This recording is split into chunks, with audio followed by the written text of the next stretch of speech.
დიდი ხანია ვიდეო არ დამიდია და გასწავლით სარეცხის მანქანაზე, დენი რო გადააქვს ხოლმე რომ იკბინებას თქო სარეცხის მანქანა ცოტა სულ ყავს დენს.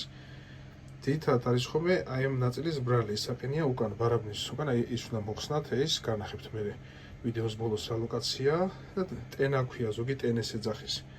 და როგორ უნდა გავარჩიოთ, ესაა ძველი ვიზუალიზაციები და ესაა ახალი. ეხლა ეს არც გახეთქილი არაფერი, ესეთი არაფერი ემჩნევა, მაგრამ აი ტესტერით შეგიძლიათ შეამოწმოთ, აი ესეთი ნახეთ. ამას დააყენებთ აი ამაზე. აი. და ჯერ გავსინჯოთ, აგერ კარგი. ნახეთ. ხმაც აქვს, ანუ მუშაობს. ასევე შეიძლება მუშაობდეს ეს ხმა კონდეს, მაგრამ დენი გადაქონდეს. ამას როგორ გებულობთ? აი აქ გადართავთ 20M, აი ესე ახატია, ნახეთ.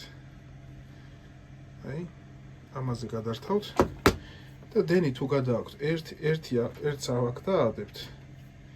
მეორეს აქ და შეუნაცვლებთ. ამას არ გადააქვს, ნახეთ. აი, იქ აჩვენებს ერთიანი და წერტილი. ეხლა შევამოწმებ გაფუჭებულს, აი ამას ავანთებთ, ანუ კარგად დაინახოთ. აი ნახეთ. აი, ხედავთ როგორ შეიცვალა? ანუ ეს ამას გადაქონდა დენი კორპუსზე რა, ანუ გადაქონდა დენი თვითონ სარეცხის მანქანაზე.